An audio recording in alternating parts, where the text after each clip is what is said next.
Number 4 देखिए, कह रहा है एक रेखाखंड की लंबाई 10 इकाई है तथा इसका एक छोर 2, -3 एक छोर का निर्देशांक दिया है। यदि दूसरे छोर का, देखिए यहाँ पे छोड़ा हुआ है क्या, तो यहाँ छोड़ दिया है कोटि। दूसरे छोर का कोटि 9 है, तो साबित कीजिए कि इसका भुज 6 या -10 होगा। समझ गए? चलिए इसको देखते हैं।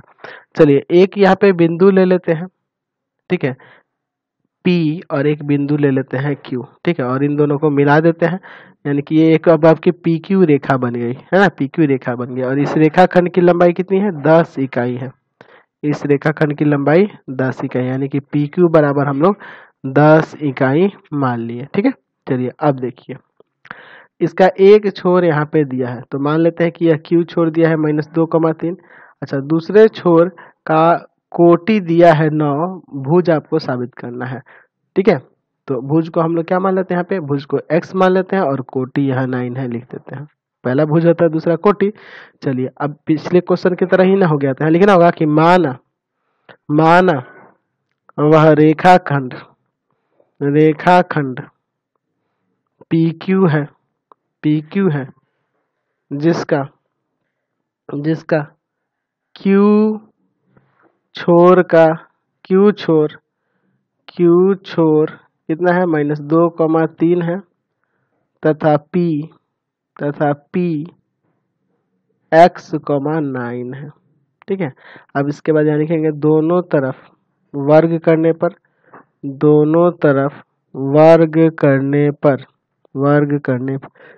इधर हो जाएगा PQ स्क्वायर, इधर हो जाएगा 10 का स्क्वायर, है ना।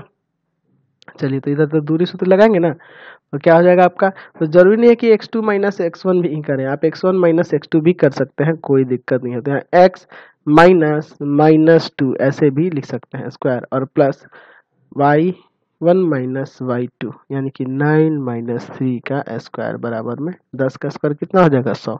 समझ गए ना करना क्या होता है? आप ऐसे ही समझ लीजिए कि भुज में से भुज को घटा के वर्ग करना है और कोटि में से कोटि को घटा कर वर्ग करना है। चाहे आप इसको पहले लीजिए चाहे इसको पहले लीजिए, कोई फर्क नहीं पड़ेगा। चलिए इसको सॉल्व करते हैं। तो यहाँ माइनस माइनस प्लस हो जाएगा ना, x + 2 का होल स्क्वायर, और यहाँ हो जाएगा 6 का स्क्वायर, है ना, बराबर में 100।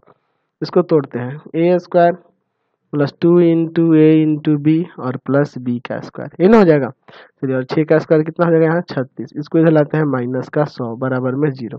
तो x² प्लस में 4x, और देखिए 2 का स्क्वायर 4, 36 × 4 = 40, और 40 को घटा देंगे -100 में, तो कितना हो जाएगा यहाँ पे?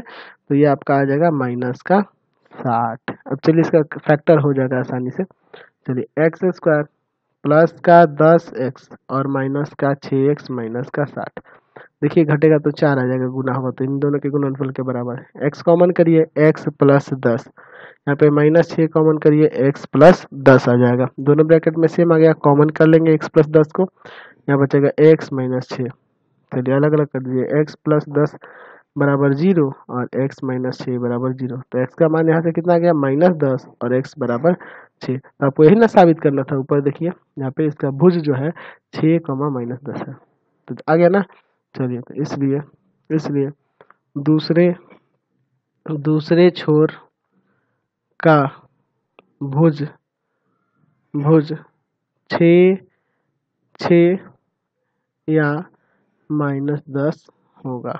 समझ गए? चलते हैं अगले क्वेश्चन पे। आप समझ गए ना? Question number